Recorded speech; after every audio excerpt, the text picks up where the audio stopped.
क्या वो सच में पत्थर की हो गई थी? अहिल्या ब्रह्मा जी की मानस पुत्री थी। सृष्टि के निर्माता ब्रह्मा जी ने एक स्त्री का जन्म दिया जिन्हें वे अहिल्या के नाम से पुकारते थे। अहिल्या अत्यंत रूपवान थी तथा उन्हें यह वरदान प्राप्त था कि उनका यौवन सदा बना रहेगा। उनकी सुंदरता के सामने स्वर्गलोक की अप्सराएं भी फीकी नजर आती थीं। अहिल्या की सुंदरता के कारण सभी देवता उन्हें पाने की इच्छा रखते थे। ब्रह्मा जी ने अहिल्या की शादी के लिए एक परीक्षा का आयोजन किया जिसकी विजेता से वह अहिल्या की शादी रचना चाहते थे। सभी देवताओं को निमंत्रण दिया गया। सभी देवता उस परीक्षा के लिए उपस्थित हुए। महर्षि गौतम ने यह परीक्षा उत्तीर्ण की। इसी कारण अहिल्या का विवाह विधि पूर्वक महर्षि गौतम के साथ हुआ।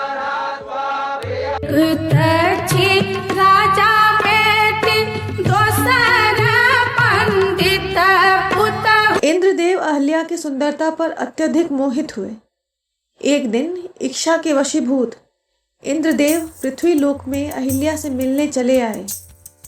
महर्षि गौतम के रहते इंद्रदेव कोई दुस्साहस न कर सके। इंद्रदेव ने अहिल्या से मिलने के लिए एक योजना बनाई तथा चंद्रमा को उस योजना में शामिल किया कि जब महर्षि गौतम सवेरे गंगा स्नान के लिए जाएंगे तो उस समय का लाभ उठाकर वह अहिल्या को प्राप्त कर लेंगे। योजना के अनुसार चंद्रदेव ने अर्धरात्रि को मुर्गे की बांग दी। गौतम महर्षि समझे कि सवेरा हो चुका है। वह तुरंत उठे तथा गंगा तट पर स्नान करने के लिए चले गए। महर्षि गौतम के जाते ही इंद्रदेव ने गौतम महर्षि का रूप धारण कर लिया और उनके घर प्रवेश कर गए। पहरेदारी के लिए चंद्रमा घर के बाहर बैठे थे। ऋषि गौतम जब गंगा तट पर पहुंचे तो उन्हें अलग ही सा आभास हुआ तथा मन में कुछ संदेह भी उत्पन्न हुआ। तब गंगा मैया ने प्रकट होकर महर्षि को बतलाया कि यह सब इंद्रदेव का बुना जाल है। अहिल्या की सुंदरता से मोहित होकर कुकृत्य की भावना से इंद्र पृथ्वी लोक पर आए हैं। यह सुनकर क्रोधित महर्षि गौतम तेजी से अपनी कुटिया की तरफ आए। जब उन्होंने कुटिया के बाहर चंद्रमा को बैठे देखा तो गुस्से में महर्षि गौतम ने चंद्रमा को श्राप दे दिया कि राहु की कुदृष्टि तुम पर सदा बनी रहेगी। इसी श्राप के कारण चंद्रमा को ग्रहण लगता है। गुस्से से लाल पीले महर्षि गौतम ने अपने कमंडल से चंद्रमा पर प्रहार किया। इसी कारण चंद्रमा में दाग है। इंद्रदेव को महर्षि गौतम के आने का आभास होते ही वह वहां से भागने लगे। महर्षि गौतम ने इंद्र को श्राप दिया तथा पृथ्वी लोक में पूजा न होने की बात कही। वहां से भागते समय इंद्रदेव अपने असली रूप में आ गए। अहिल्या की कोई गलती नहीं थी। उनके साथ तो इंद्रदेव ने छल किया था, परंतु क्रोध के आवेश में महर्षि गौतम ने अपनी पत्नी को श्राप दिया कि तू हजारों वर्षों तक केवल हवा पीकर कष्ट उठाती हुई यहाँ राख में पड़ी रहेगी। जब राम इस वन में प्रवेश करेंगे तभी उनकी कृपा से तेरा उद्धार होगा।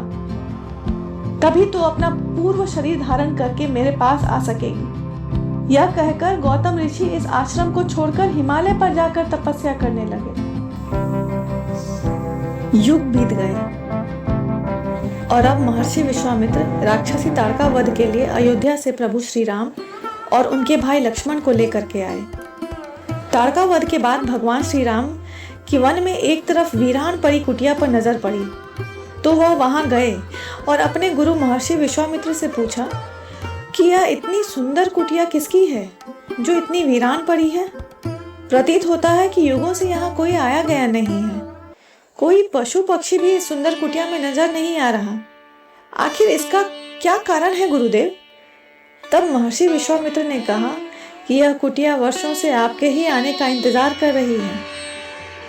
भगवान श्री राम ने महर्षि विश्वामित्र से पूछा कि आखिर इतने वर्षों से यह कुटिया मेरे आने का इंतजार क्यों कर रही है।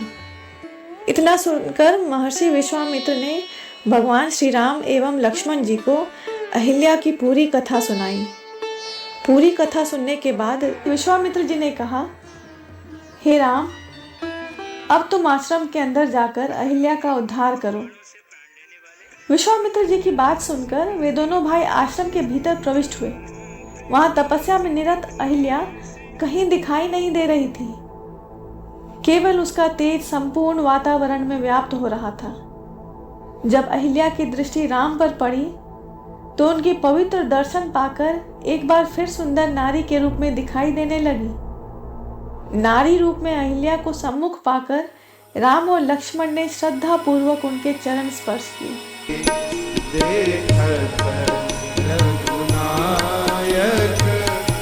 जन सुखदायक सन्मुख होई कर जोरी रही। अहिल्या के वास्तविक रूप में आते ही वीरान कुटिया में फिर से बहार छा गई। पक्षी चहचहाने लगे। इस प्रकार भगवान श्री राम ने देवी अहिल्या का उद्धार किया। सभी योगी जन इसी राम नाम का जाप करते हुए परम सत्य को पाने के लिए प्रयासरत रहते हैं। राम नाम रहस्यपूर्ण व गूढ़ होने पर भी मधुर, मनमोहक व कल्याणकारी है। दोस्तों, आगे की कहानी जानने के लिए कृपया करके चैनल को लाइक, सब्सक्राइब और शेयर अवश्य करें। जय श्री राम।